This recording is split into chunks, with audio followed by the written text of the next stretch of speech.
ce matin, le Seigneur a mis véritablement une parole sur mon cœur pour le peuple du Seigneur, le peuple du centre du réveil chrétien, pour tous ceux qui nous suivent partout dans le monde, une bonne parole. Et j'aimerais vraiment que tu te prépares à la manger, parce que la parole de Dieu, c'est une nourriture. Et je souhaite véritablement que cette parole te nourrisse, qu'elle te donne vraiment tout ce qui convient, tous les oligo-éléments, si je puis dire, de ta vie spirituelle pour que tu puisses avancer comme il convient.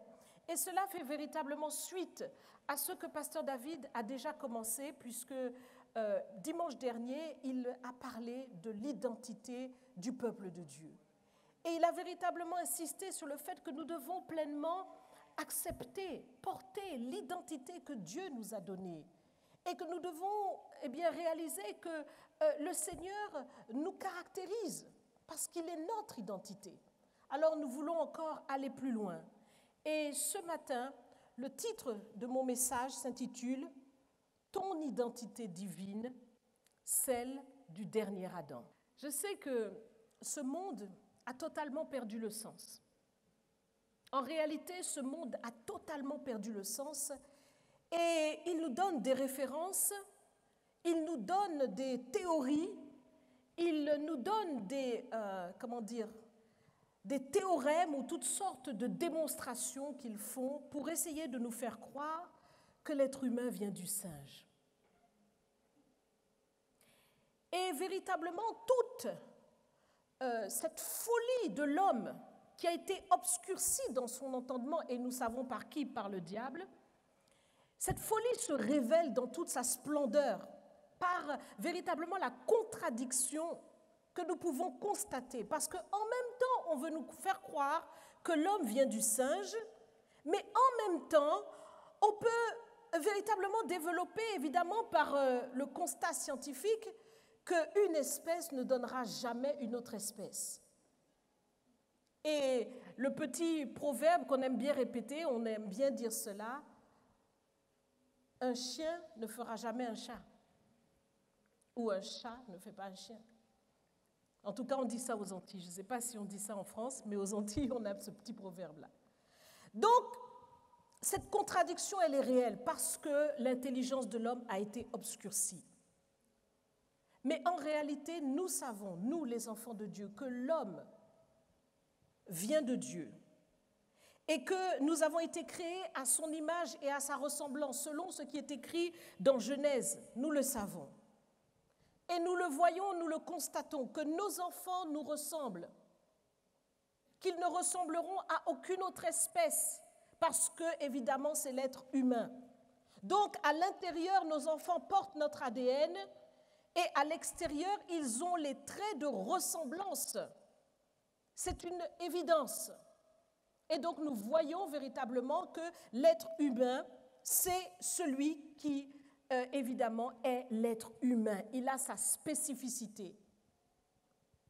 Et il ne peut être confondu avec aucune autre espèce. Donc, c'est l'être humain. Et l'être humain vient de Dieu. C'est ce que la parole de Dieu nous déclare. Et le diable a fait déchoir l'être humain pour véritablement instiller, installer, insuffler, projeter, incarner son image à lui en transférant un caractère de rébellion, un caractère de mensonge, un caractère de méchanceté, un caractère d'impureté, un caractère de souillure. Et c'est ce que nous voyons tout autour de nous. Et si nous constatons qu'il y a tant de secousses dans le monde entier, partout, tout autour de nous, et nous n'avons pas besoin d'aller très loin, nous regardons dans nos vies, nous regardons dans nos familles, nous regardons dans nos cités, nous regardons dans nos voisinages, nous regardons dans nos villes, nous regardons dans nos pays, tout est tourmenté parce qu'il y a eu ce transfert du caractère du diable sur l'être humain. Et en réalité, le croyant que tu es, le croyant que je suis, c'est le seul type d'être humain qui a été, alléluia, recréés à l'image de Dieu. Je dis bien recréés à l'image de Dieu.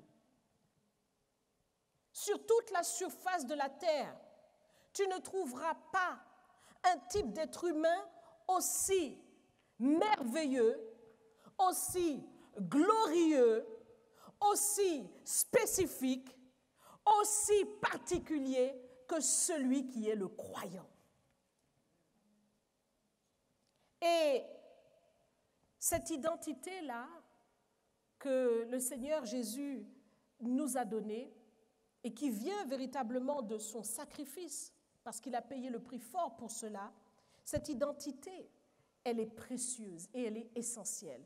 Et il faut véritablement que tu comprennes et que tu réalises ce que Dieu a fait.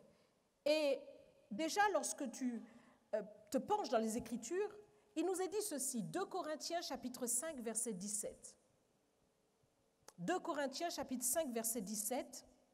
Si quelqu'un est en Christ, il est une nouvelle créature. Les choses anciennes sont passées. Voici, toutes choses sont devenues nouvelles. Si quelqu'un est en Christ, il est une nouvelle créature. Et dans Colossiens chapitre 3, verset 10, il nous est dit, ayant revêtu l'homme nouveau, qui se renouvelle dans la connaissance selon l'image de celui qui l'a créé. Donc, je veux venir avec toi sur un aspect précis. C'est l'aspect que Dieu est en travail et que Dieu, au travers de Jésus-Christ, te recrée. Il te recrée. Et cette parole, véritablement, nous pouvons voir l'état d'esprit de Dieu lorsqu'il considère ta personne, lorsqu'il considère véritablement combien tu es précieux pour lui et combien il veut obtenir quelque chose et qu'il veut faire quelque chose qui vient de loin, parce que ça vient depuis l'origine, depuis avant la fondation du monde, là où il a eu une pensée. Il connaît les projets qu'il a formés sur toi. Donc c'est Dieu qui a voulu, qui t'a suscité sur la terre, qui a eu un projet. Et dans Jérémie au chapitre 18, à partir du verset 4, regardez ce qui est écrit. Le vase qu'il faisait ne réussit pas.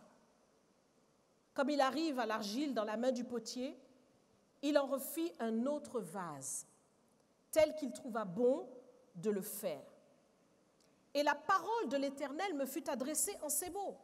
Ne puis-je pas agir envers vous comme ce potier, maison d'Israël, dit l'Éternel. Voici, comme l'argile est dans la main du potier, ainsi vous êtes dans ma main, maison d'Israël. Donc le Seigneur est en train de te montrer que tu es pour lui comme un vase d'argile et que Dieu veut te recréer à son image. Il y a eu beaucoup de choses qui se sont passées dans ta vie, il y a eu beaucoup de situations qui se sont produites, il y a eu beaucoup de situations qui sont arrivées, mais Dieu veut te recréer. Il est celui qui te recrée. Il est celui qui fait toutes choses nouvelles dans ta vie. Et j'aimerais voir la main de tous ceux qui veulent vraiment de cette récréation de Dieu. Amen. Tu veux de cette recréation de Dieu? Est-ce que tu la veux vraiment? Je veux voir des gens qui veulent vraiment ces choses. Amen. Alléluia. Jésus, un jour, se trouve devant un homme qui était pharisien, qui était versé dans les Écritures et qui pourtant ne connaissait pas ces choses. Parce qu'il avait l'habitude de la tradition religieuse. Il avait l'habitude de la pratique religieuse. Mais il n'avait pas compris qu'il y avait une dimension supérieure. Répète après moi, dimension supérieure. Il n'avait pas compris qu'il y avait une dimension supérieure. Donc cet homme, qui était un pharisien et qui aimait le Seigneur, selon la loi qu'il avait reçue, faisait tous ses efforts pour plaire à Dieu. Est-ce que quelqu'un se reconnaît dans ça? Faisait tous ses efforts pour plaire à Dieu, mais malgré tous ses efforts, il n'y arrivait pas par lui-même. Alors un jour, il est venu de nuit rencontrer Jésus. Et là, Jésus lui a répondu. Jésus lui a parlé. Jésus lui a pointé du doigt exactement le point. Parce que cet homme a vu que Jésus avait quelque chose de Est-ce que vous êtes avec moi? Jésus avait quelque chose de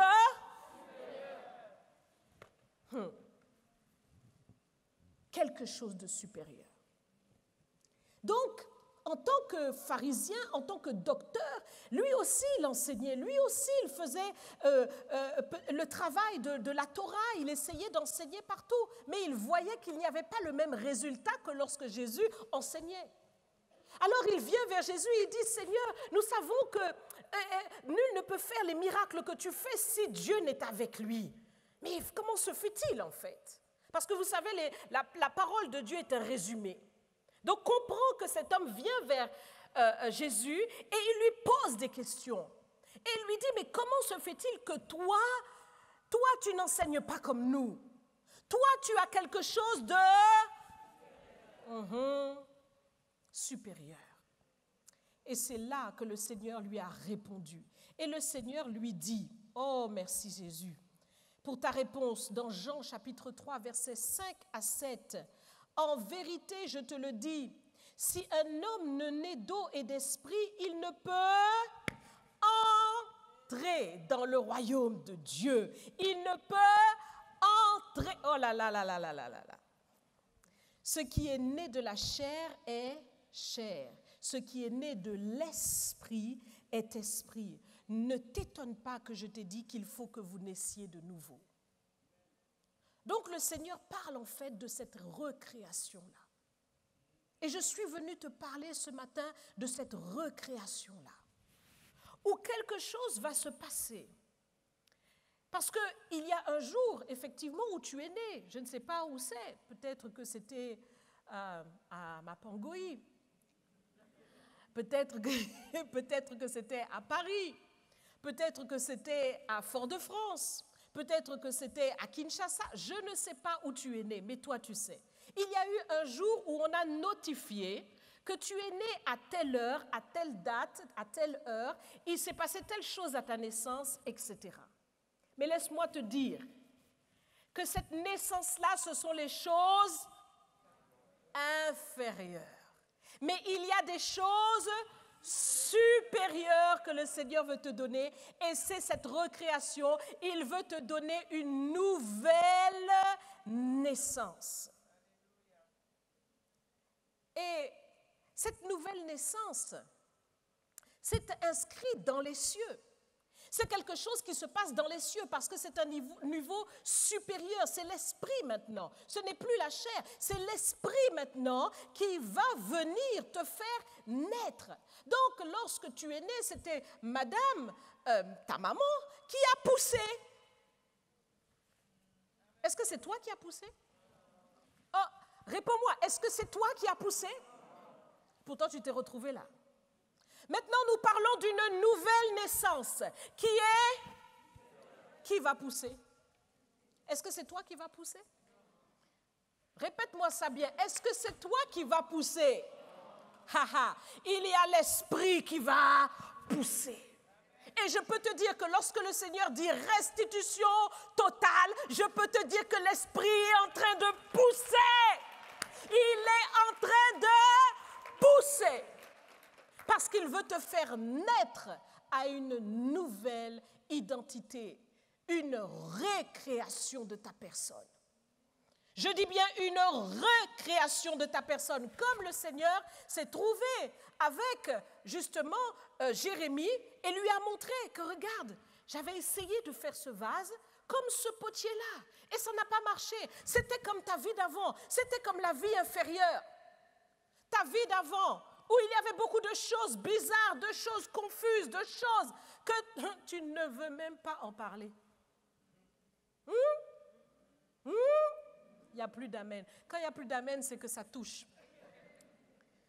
Des choses. Mais, cependant, le Seigneur, qui voit que ce vase n'a pas réussi, comme à l'époque tu n'avais pas réussi, comme hier peut-être, ou avant-hier, ou les jours d'avant, tu n'avais pas réussi. Comme Pierre aussi, lorsqu'il était en train d'essayer de pécher, et toute la nuit, il a essayé et il n'avait pas réussi. Mais il y a eu une heure, un jour, un moment précis où Jésus est venu. Son esprit a poussé pour que ces poissons puissent venir. Et Pierre n'a plus jamais été le même. Plus jamais. Est-ce que tu veux vraiment de ce jour-là? Je ne te dis pas simplement le jour où tu vas commencer à parler en langue koraba shekere. Oui, oui, oui, oui, oui. Oui, oui, oui, oh, oui. Mais on va plus loin encore. On va plus loin. Il s'agit d'une recréation. Parce que beaucoup de gens parlent en langue, mais à l'intérieur, on n'est pas changé. Beaucoup parlent en langue. Beaucoup font peut-être des miracles, beaucoup font des choses. Le Seigneur dit, arrière de moi, je ne vous ai jamais connu, vous qui commettez l'iniquité. Donc il n'y a pas eu une transformation profonde et puissante. Et ce n'est pas ce que Dieu veut. Mais l'Esprit pousse, quand il dit restitution totale, c'est que l'Esprit pousse pour véritablement te recréer à son image et à sa ressemblance. Et quand nous parlons de recréation à son image et à sa ressemblance, c'est l'œuvre de Dieu, c'est l'œuvre du Saint-Esprit. C'est le Saint-Esprit lui-même qui va accomplir ces choses. Et je peux te le prouver, dans la Bible, il nous est montré à plusieurs reprises que les disciples par eux-mêmes avaient essayé. Vous le voyez bien que lorsque Pierre s'est retrouvé devant cette femme, au moment où justement Jésus avait été arrêté, Pierre n'a pas su tenir devant cette servante qui lui disait « Toi aussi, tu es parmi ces Galiléens ». Il a renié le maître. Il n'a pas tenu, il n'a pas eu la force de porter jusqu'au bout le témoignage de Jésus. Il n'a pas eu la force de revêtir véritablement l'identité que Jésus-Christ avait ordonnée sur lui. Oui ou non? Et toi aussi, tu es concerné. Pourtant, Pierre connaissait Jésus, et toi aussi, tu connais Jésus. Mais il y a bien eu des moments où tu as constaté que toi-même, devant tes circonstances, devant tes situations, tu n'as pas été le plus excellent des croyants. Mais il y a eu une heure, un jour, où l'Esprit a soufflé sur Pierre. L'Esprit a soufflé sur Pierre et Pierre n'est plus jamais resté le même.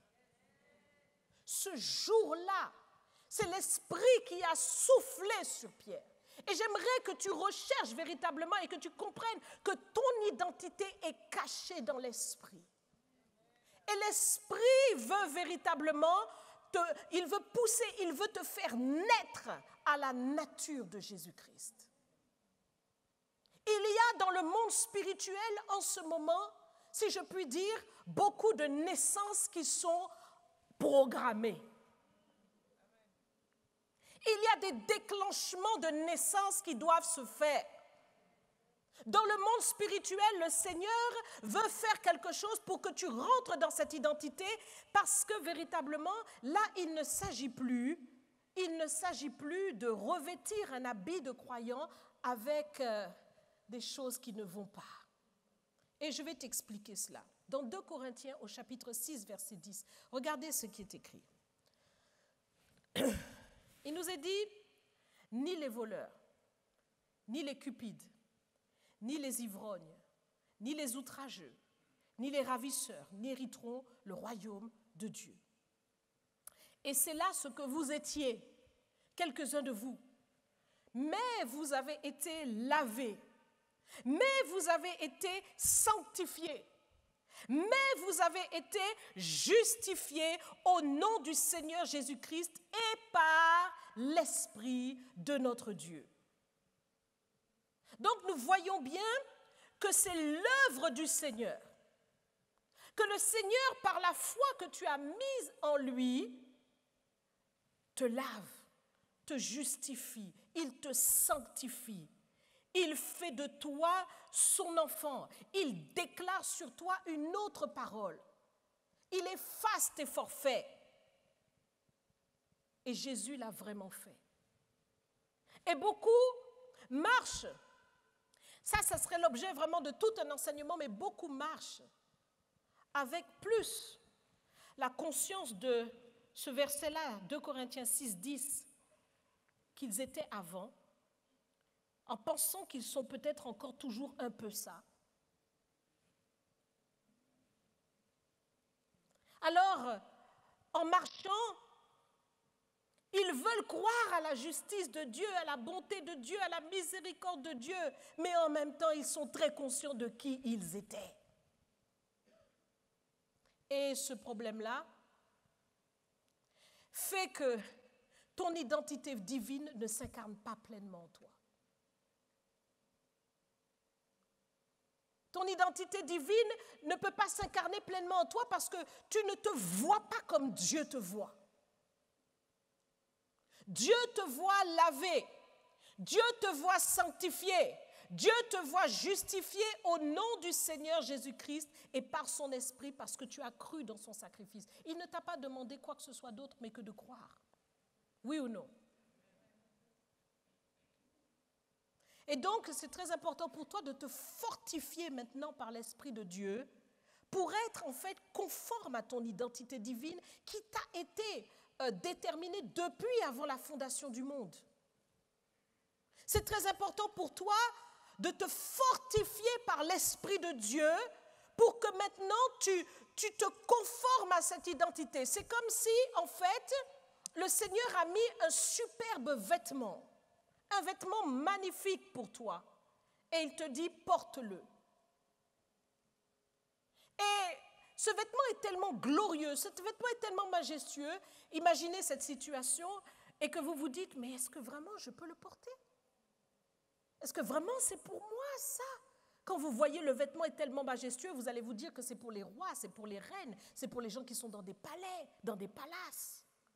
Mais Dieu te dit, mais tu es un roi, tu es une reine, tu es mon fils, tu es ma fille, tu es celui pour qui j'ai donné mon sang. Et tu es né de Dieu.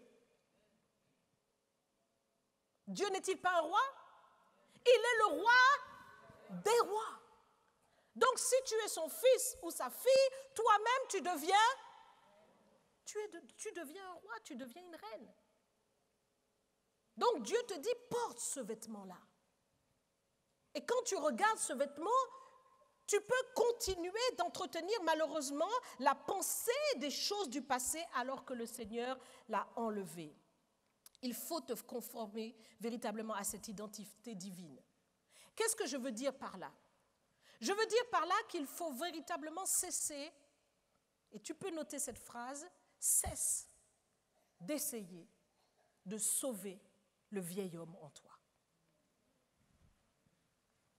Je répète, cesse d'essayer de sauver le vieil homme en toi.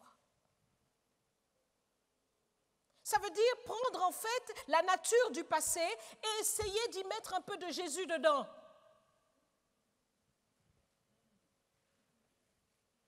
Il faut arrêter ça. Cesse d'essayer de sauver le vieil homme en toi. Il faut le laisser mourir avec Jésus à la croix.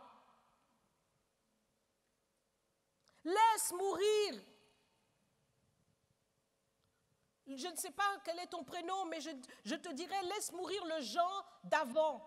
Laisse mourir le Marc d'avant. Laisse mourir, je ne sais pas quel est ton prénom, mais mets ton prénom dedans. Laisse-le mourir avec Jésus, parce que Jésus est mort pour lui. Pour pleinement bénéficier de ton identité divine, il faut véritablement que tu rentres dans cette vie nouvelle que Dieu te donne. Et cela, eh bien, ne peut se faire que d'une seule manière. Il faut que tu réalises, parce que, vous savez, on a toujours tendance à croire qu'on est quand même un peu formidable. Hein? Quelque part, on a toujours un peu l'impression qu'on a des petites choses quand même bien. Donc, d'ailleurs, dans le monde, on nous apprend à écrire qualité, faiblesse, point fort, point faible. C'est pas vrai? Laisse ça. Si tu étais si bon que ça, Jésus ne serait pas mort pour toi. Il est mort parce que tu n'étais pas bon. Eh oui, j'entends des évangiles tronqués. Sois toi-même. Dieu t'aime tel que tu es. Ah bon? Et Jésus est mort pour quoi alors? Il est mort pour crucifier cette nature pécheresse. Et tu dois la laisser. C'est fini. Ah oui! Il est mort pour ça. Et ce que tu dois faire maintenant, c'est véritablement réaliser que Jésus est mort pour te donner accès à l'esprit de vie qui te donne la vraie vie, ta vraie vie. Je dis bien ta vraie vie, celle qui est cachée en Dieu, celle dans laquelle il y a tous les projets. Et je peux te dire qu'il n'y a aucun projet, ni d'échec, ni de pauvreté, ni de misère, ni de maladie dans le projet que Dieu a fait pour toi. Oui ou non? Donc, il faut chercher l'esprit. C'est tout ce dont tu as besoin. Tu n'as besoin que de chercher l'esprit. Parce que l'esprit, c'est comme, si vous voulez, c'est lui qui détient, si je puis dire, le code d'accès à tout ce qui concerne ta personne selon Dieu. Voyez, vous voyez dans nos vies d'aujourd'hui, nous avons des codes partout. Pour entrer dans ceci, il faut un code. Pour rentrer chez toi, il faut taper le code. Pour pouvoir accéder à ton compte bancaire ou quoi, il faut taper un code. Voilà. Le Saint-Esprit a le code pour accéder, pour te faire accéder à tout ce qui concerne ta vie. Les choses de ta vie, il a le code. Ce n'est pas un effort humain. Oh, dis ça, répète ça pour moi. Répète ça pour moi. Ça va te faire du bien. Ce n'est pas... Redis encore. Redis encore. Ce n'est pas un effort humain. Ce n'est pas un effort humain. De la même manière que tu n'as pas fait l'effort toi-même pour venir au monde.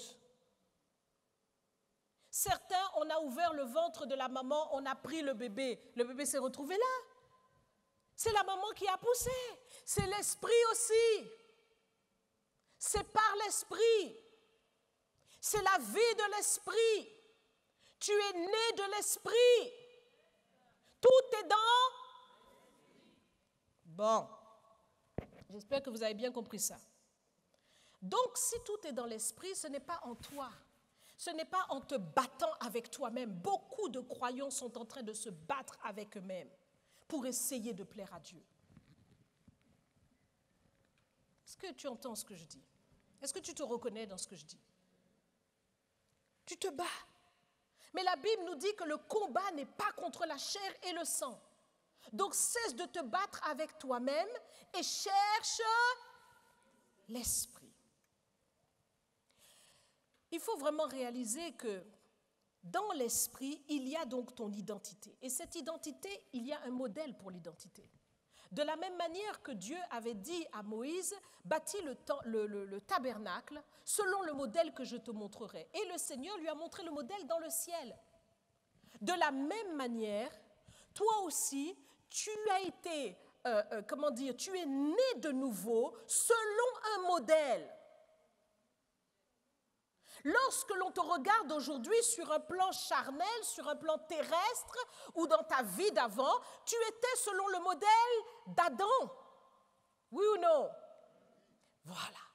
Mais maintenant, tu es exactement, puisque tu es né de l'esprit, selon le modèle qu'est Jésus, le dernier Adam. C'est lui, si je puis dire, celui qui est la base sur laquelle Dieu se base. C'est-à-dire que ton ADN vient de lui maintenant. Ton ADN, tes caractéristiques, tes attributs, tout ce qui te concerne vient de Jésus. Et tu dois apprendre maintenant à en être conscient. Donc tout le travail qu'il va falloir maintenant faire, c'est le renouvellement de ton intelligence. Ce ne sont pas des efforts humains pour pouvoir... Non, Jésus a crucifié cette chair-là du passé, tout ça. Mais maintenant, tu dois renouveler ton intelligence pour réaliser que je suis une nouvelle créature. Je suis créé comme Jésus. Parce qu'en Jésus, il n'y a pas la colère. En Jésus, il n'y a pas le jugement, la critique. En Jésus, il n'y a pas l'échec, il n'y a pas l'atermoiement. Non, en Jésus, il y a une identité qui correspond à celle de Jésus. Et c'est ce que Dieu veut te donner. Dieu veut véritablement que tu embrasses pleinement toute la personne de Jésus par l'Esprit. Alors comment tu vas faire ça? J'aimerais véritablement te donner quelques éléments pour que tu y parviennes. Et ce ne sont que quelques éléments parce qu'on ne peut pas rentrer dans toutes ces choses-là aujourd'hui, mais je peux te dire que ce que tu vas recevoir là va véritablement t'aider concrètement à avancer. Parce que Jésus étant ton modèle, il y a des caractéristiques en Jésus qui doivent venir sur toi. C'est-à-dire que tu dois en être conscient. Tu dois renouveler ton intelligence pour réaliser que « Ah, il y a ça en moi maintenant, que je suis une nouvelle créature. » En fait, c'est ça qui est en moi. Donc, tu ne vas plus te regarder selon ce que tu étais avant, selon les choses, merci, selon les choses qu'il y avait avant. Tu ne vas plus te regarder selon les pensées que tu avais avant, selon les émotions que tu avais avant, selon les réactions que tu avais avant, selon les critères que tu avais avant, selon les raisonnements que tu avais avant. Mais tu vas véritablement te conformer à la personne de Jésus pour réaliser et focaliser sur ton modèle et réaliser en fait que voici mon miroir. Quand je regarde Jésus, c'est moi. Voilà. Et donc quand tu regardes bien et quand tu fixes les yeux sur Jésus, Jésus va t'apprendre qui tu es. Il va t'apprendre premièrement, et c'est le premier point que nous allons poser, que tu es un homme, une femme caractérisés par la foi.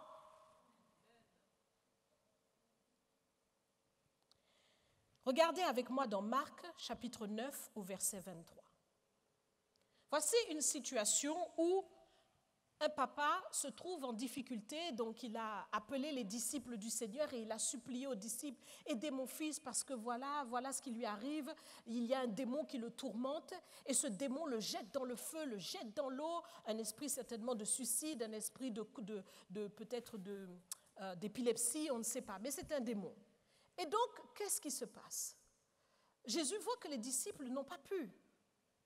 Et Jésus demande à cet homme, depuis quand ça lui arrive? Et cet homme répond, ah vraiment, ça fait depuis son enfance, si tu peux faire quelque chose, vraiment aide-nous. Et le Seigneur le regarde et lui dit, si tu peux. Et le Seigneur lui répond, tout est possible à celui qui croit. Voici le caractère de Jésus. Quand je lisais cette parole, je me disais, Jésus veut d'abord enseigner, il veut dire que tout est possible à celui qui croit. Mais le Saint-Esprit m'a fait réaliser, il m'a fait rentrer dans cette conversation pour me faire réaliser que Jésus est en train de répondre. Tu me dis, est-ce que je peux faire quelque chose, moi Jésus? Eh bien, je te dis que tout est possible à celui qui croit. Ça veut dire que Jésus est caractérisé par la foi. Jésus a la foi. Et pour lui, donc, tout est possible. Je répète, Jésus a la foi. Et pour lui, tout est possible. Vous me regardez comme du poisson frit, là. Vous ne réalisez pas, en fait, que Jésus a la foi. Vous ne réalisez pas que Jésus a la foi. Oh my God, on est obligé de revenir dans ça. Genèse. Comment Dieu a créé le monde? Par sa parole. Très bien. Mais qu'est-ce qui a fait qu'il a dit un mot? C'est qu'il avait la foi. Il avait la foi que lorsqu'il va dire cette parole, ces choses vont s'accomplir. Sinon, il ne l'aurait pas fait. Dieu a la foi, je vous dis. Pourquoi? Il nous est dit dans Hébreux chapitre 11, verset 1, que la foi est une ferme assurance des choses que l'on espère et une démonstration de celles qu'on ne voit pas. Donc Dieu a la foi. Et d'ailleurs, 1 Corinthiens 13 nous dit que ces trois choses demeurent, l'espérance, la foi et Pourquoi ça demeure? Il n'y a que Dieu qui demeure. Oh oh! Il n'y a que Dieu qui est éternel. Donc Dieu, c'est la foi. Il est caractérisé par la foi. Donc j'aimerais vraiment que tu le réalises. Parce que tu as été fait selon le modèle. Et ce modèle-là doit vraiment pénétrer en toi. Tu dois réaliser que je suis une femme de foi, je suis un homme de foi. Et donc tu vas apprendre maintenant à marcher comme ton modèle. Voyez, quand nous disons marcher sur les traces de Jésus, tu marches comme ton modèle et tu vas aller de foi en foi dans ce que tu vis, dans ce que tu traverses au quotidien. Donc quand tu comprends que Jésus est un homme de foi et qu'il veut que maintenant tu épouses son identité, donc tu ne vas plus réagir comme avant. Parce qu'avant tu réagissais par la peur. Avant, tu réagissais par le doute. Avant, tu réagissais par les raisonnements. Avant, tu réagissais par les pensées. Ça, c'est la vieille nature. Ça, c'est le premier Adam. Mais c'est fini. Ce temps-là est...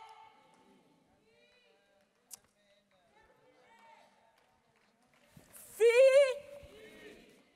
Tu veux voir ta restitution totale? Il faut que ça soit fini. Parce que Jésus... pour pouvoir accomplir tout ce qu'il a accompli lorsqu'il a marché sur la terre, est-ce qu'il a essayé des choses? Non. Il les a accomplies parce qu'il avait la foi. Donc, je te dis que cette dimension-là, tu vas vraiment commencer à te pencher dessus. Tu vas commencer à te pencher sur la dimension de la foi, pour vérifier si tu es un homme ou une femme de foi. La Bible nous dit, ne vous conformez pas au siècle présent, mais soyez transformés par le renouvellement de l'intelligence afin de discerner quelle est la volonté de Dieu, ce qui est agréable, bon et parfait. Eh bien, ce qui est agréable, bon et parfait pour toi, c'est la foi. Amen. C'est ça qui est agréable à Dieu. C'est ça qui plaît à Dieu. Sans la foi, il est impossible de lui plaire, nous dit la Bible. Donc, il faut que maintenant tu sois caractérisé. Comprends ton identité, comprends qui tu es. Jésus te décrit qui tu es. Exactement comme on t'a transmis ta première carte d'identité et tu as vu dedans, ah, je fais 1 m tant, ah, j'ai les yeux ceci, ah, je suis né tel endroit, ah, voilà. Délivré par la préfecture de. Mais j'aimerais te dire qu'il y a une haute préfecture. Il y a une haute préfecture là-haut qui a décrété sur toi des projets de paix et non de malheur afin de te donner un avenir et de l'espérance. Donc, il y a des choses qui sont écrites sur ton identité et tu dois commencer à les décrypter. Tu dois commencer à les regarder. Tu dois commencer à les scruter. Tu dois commencer à les sonder. Tu dois commencer à comprendre. Tu dois commencer à chercher ces choses. On dépasse l'histoire du premier Adam et on rentre dans l'identité du dernier Adam. Amen. La foi. Et puis, il y a une autre caractéristique qui véritablement est celle où vraiment on voit vraiment Jésus. Ah, merveilleux Jésus. Merveilleux Jésus. Jésus, dans toute sa splendeur, dans toute sa sainteté, dans toute sa majesté, Jésus est saint. Il est, Jésus est saint. Et c'est ce que tu es aussi. La Bible nous dit, vous serez saints car je suis. C'est ce que le Seigneur dit. Donc, il ne faut pas que tu crois que la sainteté est quelque chose de trop difficile, de inaccessible. C'est ta caractéristique. Donc, comment tu vas le faire? Par quoi tu vas le faire? C'est par l'Esprit. C'est l'Esprit Saint qui est saint. Il n'y a pas de sainteté ailleurs dans le monde que dans l'Esprit Saint. Donc ne cherche pas à te débattre avec tous tes efforts que tu fais pour te sanctifier. Je peux te dire que si tu cherches l'Esprit, tu seras sanctifié net. Mais oui, parce que tu ne peux pas, voyez, quand tu as déjà premièrement la foi, voyez, la Bible nous dit que la foi nous enseigne à nous écarter des impuretés de ce monde. La foi et la piété, c'est ce que la foi et la piété produisent. Donc quand tu as la foi, quand tu réalises qu'il y a tout un royaume et que dans ce royaume est accessible à toi. Lorsque tu réalises que cette foi, en fait, est la monnaie de Dieu. C'est oh my God. Ésaïe 55 qui nous dit venez et achetez sans argent, sans rien payer. Donc tu vas commencer par la foi à saisir toutes les choses. Achète avec Jésus, achète avec Jésus. Oh là là là là là là. Achète avec Jésus. Voyez, donc quand vous êtes dans cette dimension-là, vous n'avez plus le temps de vous occuper des impuretés, des ceci, des cela. Vous n'avez plus le temps. Parce que vous réalisez des choses extraordinaires qui sont à votre disposition et que vous commencez à saisir par la foi. Par la foi. Cette sainteté te va très bien. Elle convient aux enfants de Dieu. 2 Corinthiens 6, 18 nous dit, c'est pourquoi sortez du milieu d'eux et séparez-vous, dit le Seigneur. Ne touchez pas à ce qui est impur et je vous accueillerai. Je serai pour vous un père et vous serez pour moi des fils et des filles, dit le Seigneur. Qui veut être vraiment le fils, la fille du Seigneur? Amen. Mais dis-le au Seigneur. Là, c'est pas grave. Quand vous levez la main, il y en a qui ne veulent pas lever la main, leur main reste là. Lève la main, dis à Jésus que je vais être ton fils, ta fille. Jésus est là. Il est là. Il dit là où 2 ou 3 sont assemblés en mon nom, je suis au milieu d'eux. Signale-toi devant le Seigneur. On n'est pas là pour les conventions. Tu n'as pas fait tout ce chemin pour ne pas avoir une connexion avec Jésus. Amen. Donc, cette sainteté te va bien. Elle est véritablement ce que Dieu a ordonné sur toi. Et donc, n'aie pas peur. J'aimerais te dire, n'aie pas peur de la sainteté. Vous savez, quand on ne se souvient que du péché, on a tendance à repartir dans le péché. Parce qu'on ne se souvient que de ça. Mais j'aimerais te dire que le Saint-Esprit va pourvoir. Il va effacer de ton esprit les choses du passé. Il va effacer parce que l'Esprit souffle. Il fait un travail. N'avez-vous pas lu que au moment de la Pentecôte, l'Esprit de Dieu est arrivé comme un vent impétueux? Vous n'avez pas vu ce que fait le vent? Vous n'avez pas vu dans les ouragans comment l'ouragan charroie les tôles et les voitures et tout ça? Aux États-Unis, à New York, il y a eu un moment où vous avez entendu d'ailleurs des tempêtes terribles qui se sont produites, une grande tempête. Et puis dans cette tempête, il y a eu plusieurs tornades. Et les tornades ont ravagé les maisons. Les tornades ont plié les maisons comme si c'est du papier. J'aimerais que tu réalises que lorsque le vent impétueux de l'esprit va souffler sur toi, toutes les mauvaises choses vont partir. Tout ce qui est mauvais va partir et rien ne pourra résister à ce vent de l'esprit qui vient dans ta vie. Donc n'essaye pas par toi-même. N'essaye pas par toi-même, mais demande à l'esprit. Recherche l'esprit. Vous voyez, c'est pour ça que le Seigneur dit véritablement que le royaume de Dieu, en fait, c'est pour les enfants. Parce que ce n'est pas compliqué. Mais c'est nous qui rendons compliqué la chose. Parce qu'on ne veut pas rechercher l'esprit. On est trop paresseux pour ça. Mais maintenant que tu comprends que Jésus est disponible et qu'il est ton modèle, que ta vie est cachée en lui, que tout ce qui t'appartient est en lui, alors tu vas faire le pas d'avancer vers lui. Parce que sinon, ta vie va rester bloquée. Restitution totale. Alors, on avance. La caractéristique de Dieu, c'est aussi la parole. La parole. C'est sa caractéristique. Vous voyez que nous avons été créés à l'image et à la ressemblance de Dieu. Et quand vous regardez, il n'y a pas d'animaux qui soient dotés de la parole. Même le perroquet qui essaye de répondre et de répéter ne parle pas. Il répète, mais il ne parle pas. Et même lorsque vous voyez les chiens, parfois je vois qu'il y a des personnes qui essayent de faire parler leur husky. Et tu vois le husky qui... Alors les gens disent, voilà, il a dit I love you. Il ne parle pas, il aboie. Il aboie. Donc, la parole, C'est une caractéristique de l'homme qui vient de Dieu. C'est Dieu qui t'a doté de la parole. Et en tant que dernier Adam, Jésus, quand il est venu, a amplement utilisé la parole pour accomplir de grandes choses. Et j'aimerais que tu comprennes que maintenant ta parole est précieuse.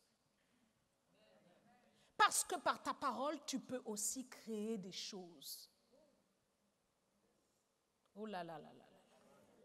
La parole, en fait, dès le départ, nous voyons dans Genèse que la parole était créatrice. Ce n'était pas d'abord pour communiquer, il fait beau, il ne fait pas beau aujourd'hui, hein? On parle, on dit même tellement de choses et tous les bavardages et tout ça. Ça n'était pas pour ça. Au départ, la parole était une parole créatrice ou une parole de révélation. Quand vous voyez Adam dans la perfection de Dieu dans le jardin d'Éden, Dieu lui dit, nomme les animaux. Adam déclare éléphant, girafe, singe, chien, poule. Il révèle. Sa parole révèle. Mais quand il y a eu la chute, qu'est-ce qui s'est passé? Nous sommes tombés dans une autre dimension. Et la dimension dans laquelle nous sommes tombés, c'est maintenant l'information.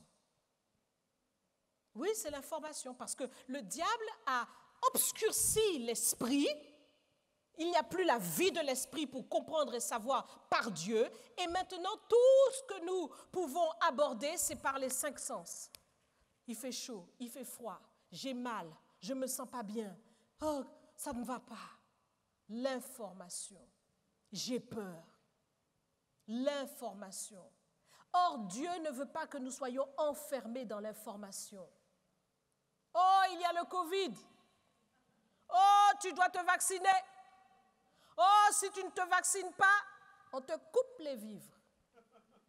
Oh, si tu ne te vaccines pas, chômage. On te dit, plus jamais tu ne peux rentrer dans ce boulot. Oui, mais sauf que, alléluia, toi qui es selon le dernier Adam, est-ce que tu vas te laisser enfermer dans tout ce que ce monde fait, ce que ce monde dit? Aujourd'hui, c'est Covid, demain, c'est autre chose. Non, tu ne peux pas te laisser enfermer par ça. Tu es dans la révélation. Tu es dans la dimension de l'esprit où tu reçois la parole. S'il y a un boulot que tu dois avoir, tu vas le recréer. Oh, mais comment? Mais comment? Mais comment? Mais comment? Jésus n'a pas dit aux apôtres, allons de l'autre bord. Jésus n'a pas dit, allons de l'autre bord. Il a dit, allons de l'autre bord. Donc, ça veut dire quoi? Le diable peut se lever. La tempête peut venir tourmenter les choses. Mais Dieu a dit que c'est de l'autre bord, on ira de l'autre bord. Parce que la parole de Dieu, elle est celle qui demeure et elle est celle qui s'accomplit. Et le Seigneur, quand il a vu les disciples paniquer par le vent, a dit, mais où est votre foi? Et Jésus, qu'est-ce qu'il a fait? Il a ordonné à la tempête de se calmer. Tu as une puissance dans ta bouche. Si tu sépares ce qui est vil de ce qui est précieux, tu seras comme ma bouche. Oh my God. Il y a une puissance là. Nous aurons le temps avec Pasteur David d'aller explorer ces choses. Mais j'aimerais te dire que tu dois comprendre que ta parole n'est pas peu de choses. Ta parole, la Bible dit que la vie et la mort sont au pouvoir de la langue. Et donc, c'est à toi de savoir quel fruit tu veux manger, si c'est la vie ou si c'est la mort. Quand tu dis, par exemple, je ne sais pas comment je vais faire, comment je vais terminer le mois, tu as déjà dit que tu ne sais pas comment tu vas faire. Pourtant, Yahvé Jireh est là. Regardez Jésus qui doit payer l'impôt. Est-ce qu'il est déstabilisé par le fait qu'il doit payer l'impôt? Il ne dit pas que je ne sais pas comment je vais faire. Jésus a déjà la révélation de ce qu'il faut faire. Va me chercher le premier poisson que tu trouves. Tu vas trouver le stataire et tu paieras pour moi et pour toi. C'est réglé. Avec Jésus, c'est réglé. J'aimerais que tu comprennes ça. J'aimerais que tu comprennes que ta parole a le pouvoir de te donner accès à toute la provision divine, à toute la grâce divine, à la guérison divine, à la force divine, à l'intervention divine, à tout ce que tu veux, tant que tu utilises la parole selon Dieu. Mais si tu continues à parler des paroles inutiles, des paroles vaines, des paroles nombreuses, des paroles légères, des paroles mensongères, des paroles frauduleuses, des paroles tout ce que tu veux, qui sont négatives, tu ne pourras pas rentrer dans la puissance de la parole que Dieu a donnée. Or, c'est cette puissance-là qui caractérise ton modèle. Et c'est cette puissance-là qui est en toi, ton identité divine, selon le dernier Adam. Donc maintenant tu as compris.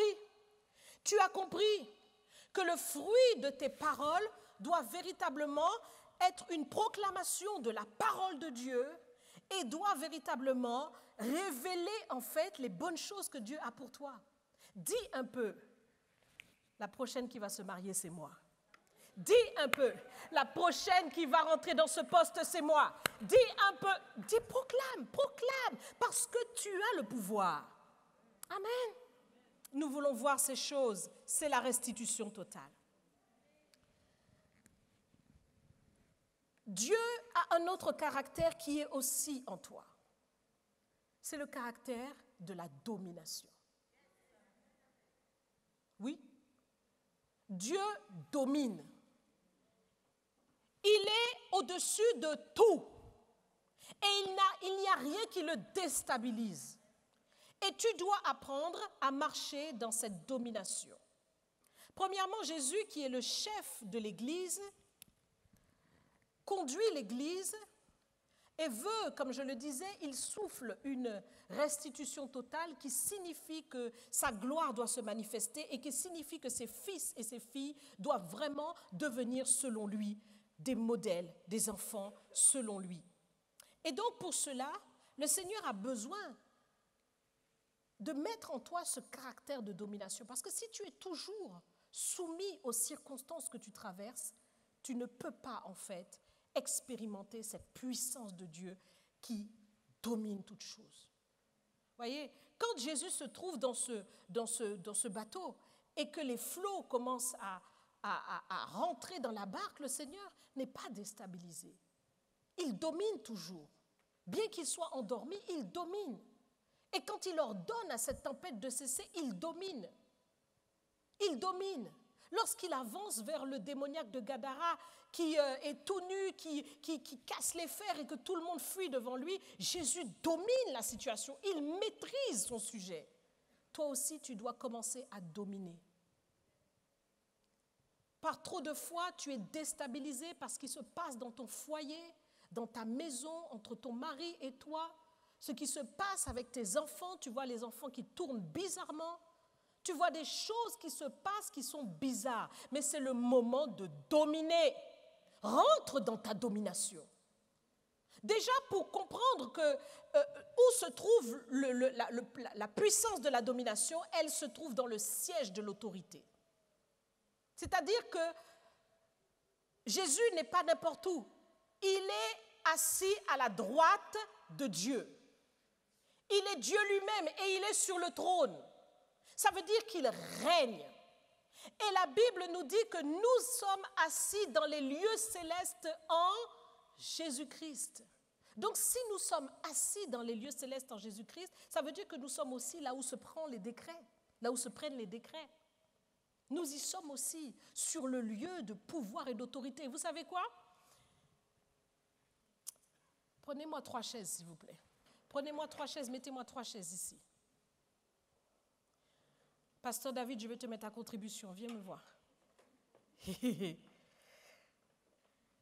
Voilà.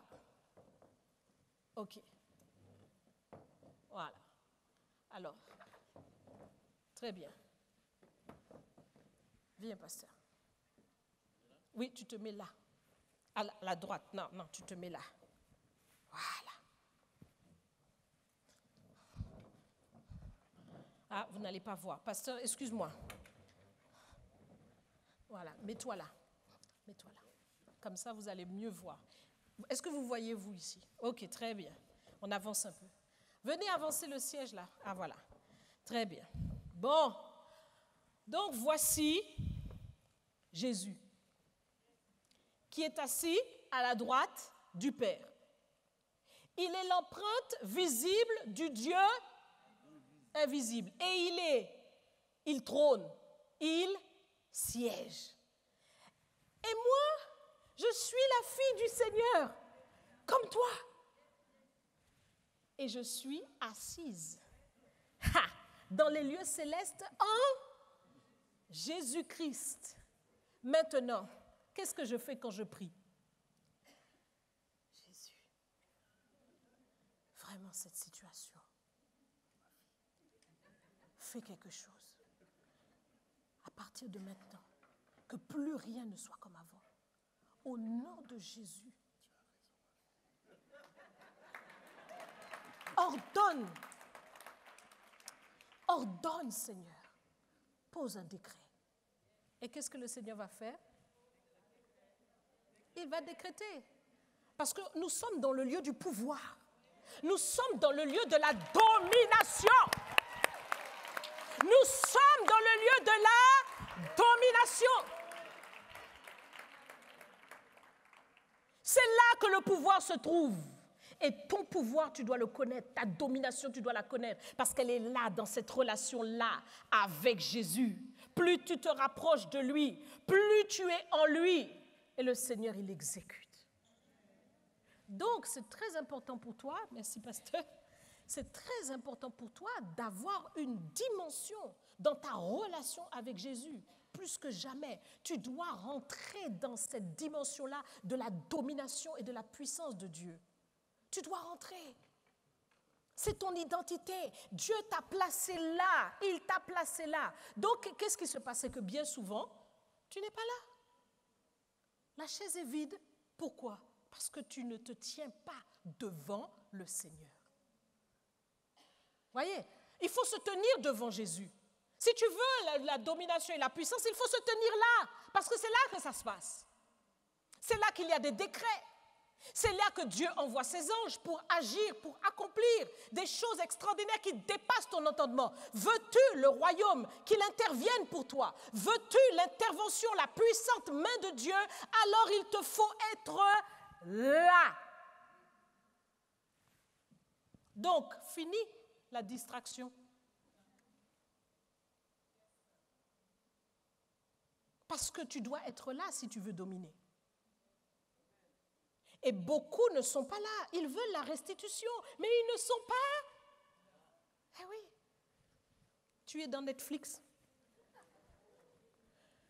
Dieu te donne le royaume. Mon bien-aimé, Dieu te donne le royaume. La gloire de Dieu, tu es dans Netflix. Mais que le Seigneur ouvre ton esprit aujourd'hui pour savoir qui tu es vraiment. Tu n'es plus dans cette dimension-là. Tu es dans une dimension supérieure. Assis dans les lieux célestes en Jésus-Christ, là où se trouve la domination et l'autorité de Dieu. On pourrait dire beaucoup de choses, mais déjà pour aujourd'hui, c'est bon. Il faut que tu saches que dans cette domination, dans cette autorité, quand Jésus a besoin d'une barque, il dit, Pierre, mets ta barque. Est-ce que Pierre va résister? La barque arrive. Quand il veut un anneau, il dit aux disciples, vous allez trouver l'anneau là-bas. Dites que le maître en a besoin. L'anneau arrive. Quel que soit ce dont tu as besoin, quand tu es dans cette position d'autorité, tu vas l'avoir. Pour la gloire de Dieu, tu vas l'avoir. On avance. L'amour. Toute la création de Dieu a été faite avec un grand A. L'amour de Dieu. Toute la création a été faite dans l'amour, par amour et pour l'amour. Dieu est amour. Il n'y a rien que Dieu ne fasse pas sans cela. Et donc, effectivement, il faut que toi aussi, tu sois caractérisé par ça. Donc, veille. Parce que c'est plus facile de fermer son cœur et de se refroidir, surtout dans notre temps, plutôt que d'ouvrir son cœur. Ça, c'est la vérité. Il faut le réaliser, mes bien-aimés. C'est plus facile de fermer son cœur. Parce qu'on va mettre des pensées en avant. Oh non, j'en ai marre de toujours donner. Oh non, j'en ai marre de toujours faire. Oh, c'est toujours moi qui fais. On se trouve des prétextes pour ne plus faire. Mais Jésus, lui, ne s'arrête pas de faire. Il ne se lasse pas de faire. Parce qu'il est amour. Amen. Et il est un Dieu de pardon. Oh, j'en ai marre de pardonner toujours les mêmes. Trop bon, trop con. Non. On dit les choses. Hein. On dit, parce que c'est la vérité, c'est comme ça que les gens marchent. Mais non, parce que Dieu, lui, il est amour. Il pardonne abondamment. Et quand vous pardonnez, c'est là que vous ouvrez en fait la porte. Vous ouvrez la porte dans le cœur de l'autre. Parce que l'autre va être touché de voir que vous l'aimez malgré son cœur, malgré ce qu'il a fait. Et donc c'est comme ça, parce que c'est vous, comme ça aussi que vous-même vous avez été touché par l'amour de Jésus. Mais oui, vous voyez que vous étiez loin, loin, loin de Dieu. Et pourtant, Dieu vous a aimé. Eh bien, vous aussi, quand vous aimez quelqu'un qui a marché mal vis-à-vis de vous, vraiment, c'est comme ça que la personne est touchée. Donc, il faut véritablement marcher dans cet amour et manifester ce pardon, cette miséricorde. Nous l'avons dit tout à l'heure, ces trois choses demeurent. L'amour est éternel. Donc, nous devons marcher dans ça si nous-mêmes, nous voulons être éternels en Christ. 6e point, Dieu est un Dieu de bénédiction. Dieu est un Dieu de bénédiction. Le Dieu que nous servons n'est pas là pour te laisser pauvre. Le Dieu que nous servons n'est pas là pour te laisser sans rien. Non, il a besoin véritablement de t'enrichir à tous égards. C'est ce que la Bible dit. Qu'il s'est fait pauvre lui-même pour nous enrichir à tous égards. Oh, c'est la richesse spirituelle. Non! Nous sommes riches spirituellement, oui. Mais Dieu veut que nous puissions prospérer à tous égards. Qu'est-ce que Jean dit?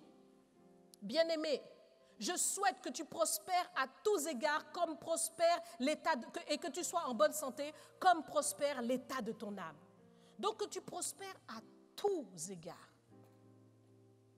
Donc cette abondance, il nous est dit clairement, le voleur est venu pour dérober, égorger, détruire, et moi je suis venu pour que mes brebis aient la vie de Dieu, cette vie divine dont nous parlons, et qu'elle soit dans l'abondance.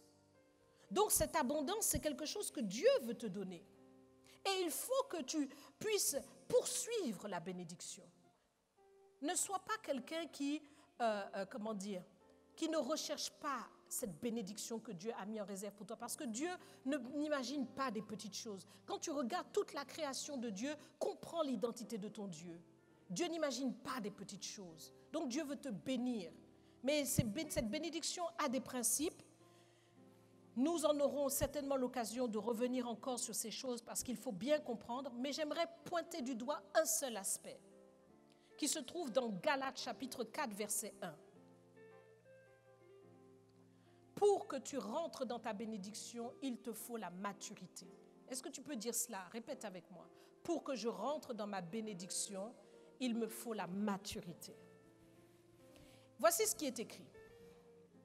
Or, aussi longtemps que l'héritier est enfant, je dis qu'il ne diffère en rien d'un esclave, quoiqu'il soit le maître de tout, mais il est sous des tuteurs et des administrateurs jusqu'au temps marqué par le Père. La bénédiction, c'est un héritage. C'est la bénédiction que Dieu avait accordée à Abraham. En toi, toutes les nations seront bénies. Tu seras béni et tu seras une source de bénédiction.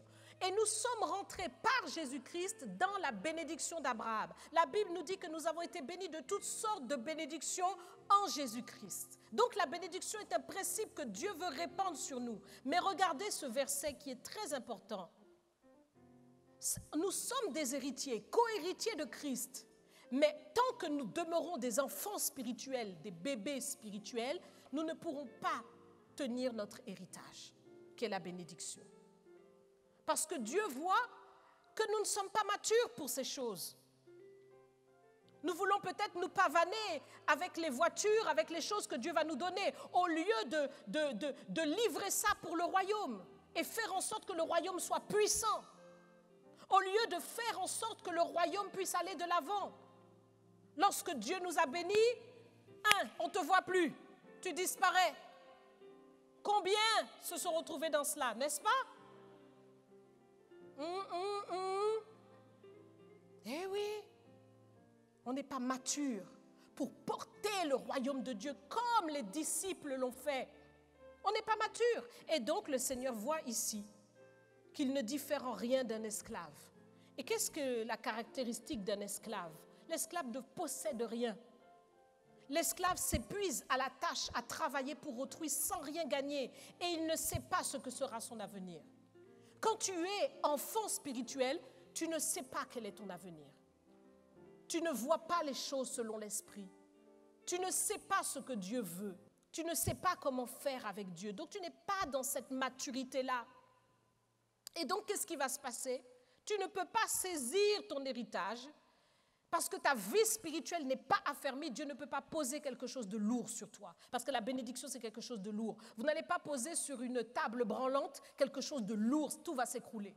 Donc si toi, tu rentres dans ta maturité, Dieu va commencer à te bénir, te bénir, te bénir, te bénir, te bénir. Vraiment, ça sera fort. Et ça sera fort pour le royaume de Dieu. Donc c'est important pour toi d'accepter maintenant la maturité. Accepter la maturité, ça veut dire accepter véritablement d'être fort spirituellement. Avant, peut-être que tu disais, bénis-moi Seigneur, fais telle chose pour moi Seigneur.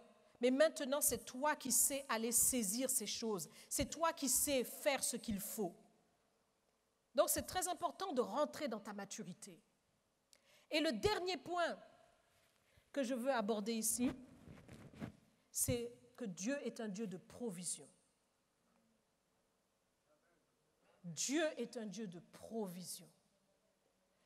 Et parce que c'est un Dieu de provision, parce que ton modèle est un modèle de provision, alors toi aussi tu dois rentrer dans cette identité-là. Tu dois réaliser que c'est ta caractéristique. Jésus se trouve là, dans Jean 6, 6. Il nous est dit, devant cette foule, ayant levé les yeux et voyant qu'une grande foule venait à lui, Jésus dit à Philippe, où achèterons-nous des pains pour que ces gens aient à manger? Il disait cela pour l'éprouver, car il savait ce qu'il allait faire. Et Jésus, eh bien, tout simplement, vous le savez, il a demandé de savoir combien de pains, combien de poissons vous avez, et puis il a multiplié. J'aimerais te dire que toi aussi, Dieu veut te faire un multiplicateur des biens du royaume. Il veut t'utiliser puissamment comme il a utilisé Jésus, par le miracle, par une provision divine. Jésus savait, lorsqu'il a posé cette question à Philippe, il savait que la monnaie, c'est la foi. Quand il a dit, où irons-nous acheter ces pains? Il n'a pas dit, bon, ben, comment on va nourrir cette foule? Non, il a dit, où irons-nous acheter des pains pour cette foule? Toi aussi, par ta foi, tu peux saisir des choses dans le monde spirituel pour d'autres. Mais oui. Un jour, je partageais ça avec Pasteur David, le Seigneur me montrait véritablement comment l'ennemi des sorciers, des gens, avait enterré des mariages, des bénédictions pour certains, des emplois, responsabilités, des bénédictions pour des enfants de Dieu. Et le Seigneur me montre que je suis en train de déterrer tout ça. Je déterre pour distribuer. Oui, tu peux par ta foi, par ta communion avec Dieu, devenir vraiment quelqu'un qui accomplit des choses dans le monde spirituel pour multiplier des bienfaits pour le peuple de Dieu. Toi aussi, tu es une source de provision. Et donc, dans ton esprit, il est très important que tu réalises que dans le royaume de Dieu, on n'est jamais à court. Tu comprends? Dans le royaume de Dieu, on n'est jamais à court. Ça veut dire que dans les cieux, vous voyez, quand tu prends un fruit dans les cieux, tu prends le fruit, tac, tu l'accueillis, boum, tout de suite, il se remplace. Mais oui. Non, ils n'ont pas lu la parole de Dieu. C'est pour ça qu'il y a certains qui applaudissent, mais il y a d'autres qui ne savent pas trop. Ils se disent, attends, mais qu'est-ce qu'elle raconte, Pasteur Jocelyne? Va dans Ézéchiel un peu. Lis au bord du torrent. Il y a sur le bord du torrent des arbres fruitiers de chaque côté qui portent leurs fruits en leur saison. Et ce fruit ne s'épuise jamais. C'est écrit. Donc, quand tu cueilles le fruit, un autre arrive. Qu'est-ce que ça signifie? C'est la provision divine dans ta vie. C'est exactement ce que Dieu veut faire avec toi. Dieu ne veut pas que tu aies le sentiment que lorsque tu fais sortir quelque chose, c'est fini. Si tu penses comme ça, le Seigneur l'a dit, à celui qui donne, à celui qui a plutôt, on donnera. Mais à celui qui n'a pas, c'est-à-dire celui qui pense qu'il n'a pas, on prendra même le peu qu'il a. Tu vois? Donc quand tu penses que j'ai donné, j'ai fini de donner, tu t'es coupé toi-même de la source. Parce que tu ne comprends pas qu'il y a une source qui fait de toi une source de bénédiction. Et cette source, elle jaillit du trône. C'est la provision de Dieu. Jésus n'était jamais à court. Et toi aussi, tu dois marcher dans cette dimension-là. Tu dois sentir que la provision de Dieu est toujours là. Donc tu ne dois pas te dire que la fin du mois arrive, mon salaire est fini, comment je vais faire? Non, attends-toi à la provision de Dieu. Tu dois t'attendre à quelque chose de la part de ton Dieu. Il faut que cette expectative soit en toi tout le temps. Et c'est comme ça, parce qu'une source, vous voyez, elle se réapprovisionne tout le temps, elle n'est pas à court. Elle ne tarit pas. C'est la source divine. Et c'est toi qui en es maintenant sur la terre le représentant. Alors nous voulons vraiment terminer ce message en comprenant véritablement que Dieu veut faire de toi cette nouvelle créature. Et en cette dernière période de l'année où nous avançons véritablement dans l'accomplissement de la restitution, selon les paroles que le Seigneur nous a envoyées, il faut que ces choses soient très concrètes en toi et qu'elles prennent place. Alors ce qui est important, c'est que tu reçoives cette identité et que tu fasses alliance avec le Seigneur, que tu y crois de tout ton cœur pour te coller à lui, à ton Créateur, et que tu sois transformé par ce renouvellement de ton intelligence pour ne plus penser comme avant et pour devenir véritablement celle que Dieu veut, pour que tu marches esprit, âme et corps selon cette identité. Naître de nouveau pour voir le royaume de Dieu se manifester, la puissance de Dieu bouger au milieu de toi, c'est véritablement accepter maintenant cette identité-là.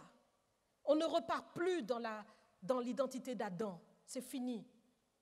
La Christelle d'avant ou le Jean d'avant, c'est terminé. Maintenant, c'est le Jean de Jésus, c'est la Christelle de Jésus. Donc ne te conforme plus au passé, ne te conforme plus aux pensées que tu avais avant, ne te conforme plus aux réactions. Et quand ces choses voudront monter en toi, rappelle-toi seulement, je suis une nouvelle créature. Amen. C'est ce que nous voulons voir. Et nous allons vraiment accentuer sur ces choses. Nous allons te donner du pouvoir. Nous allons te donner le pouvoir de devenir celui et celle que tu dois être. Parce qu'il tarde au CRC de voir. Vous voyez, la Bible nous dit que la création tout entière attend la révélation des fils de Dieu. Je dirais que le CRC attend avec un ardent désir la révélation des fils et des filles de Dieu. Alors si tu es d'accord avec moi, mets-toi sur tes deux pieds. Oh yes, tu peux acclamer le Seigneur. Si tu as compris ces choses et que tu les saisis aujourd'hui. Je n'ai pas dit de m'applaudir, hein. Je parle de l'esprit qui est au milieu de toi et qui souffle sur toi, qui souffle pour te faire naître. Te faire naître. Total praise. Total praise, venez. Alléluia. Que le nom du Seigneur soit béni. Nous voulons de tout notre cœur invoquer le Seigneur et nous positionner selon cette parole que le Seigneur nous a donnée. Nous voulons vraiment dire à Dieu, aujourd'hui, c'est un jour nouveau. Aujourd'hui, c'est un jour glorieux. C'est le jour de ma nouvelle naissance. Est-ce que tu le crois? Est-ce que tu crois que quelque chose va se passer? Est-ce que tu crois qu'il y aura une poussée de l'Esprit sur toi? Alléluia! Merci Seigneur. Alors lève les mains dans la présence du Seigneur. Merci Jésus. Et répète ces paroles après moi. Vous qui êtes à la maison, répétez aussi ces paroles. Seigneur Jésus, j'ai entendu ta parole Et je réalise que tu m'as donné ton identité. L'identité du dernier Adam, qui est dans la perfection, qui est dans la gloire, qui domine sur toute chose, qui n'est déstabilisé par rien, qui parle avec puissance, qui marche dans la foi qui accomplit. C'est pourquoi, Seigneur, aujourd'hui, j'accepte de renoncer totalement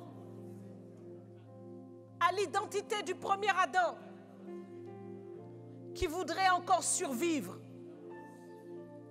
Elle a été crucifiée à la croix avec toi. Et tu m'as lavé, tu m'as justifié et tu m'as recréé à ton image.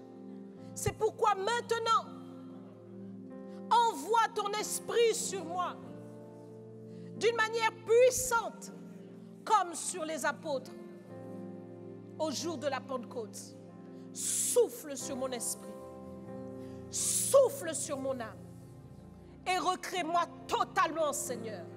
Souffle sur mon corps, recrée mes pensées, recrée mes désirs, recrée mes sentiments. Fais de moi un homme ou une femme conforme à l'identité de Jésus-Christ. J'accepte cette identité. Je revêt cette identité. Je marche selon cette identité. Je parle selon cette identité. Je pense comme cette identité. Mes désirs, mes émotions, mes sentiments sont les émotions, sont les désirs, sont les sentiments de Jésus-Christ. Et je me tiens à la place de la domination. Je domine sur toute la puissance de l'ennemi et rien ne pourra me nuire. Je ne crains plus rien, mais je te crains toi, Seigneur. Et je me positionne comme toi tu veux pour dominer sur les circonstances afin que mes réalités se soumettent à la vérité de mon Dieu, à la volonté de mon Dieu, à l'ordre et au décret de mon Dieu. Il en est ainsi dès maintenant. Et c'est pourquoi, Seigneur, tu me remplis de cette conscience matin, midi et soir. Au nom de Jésus,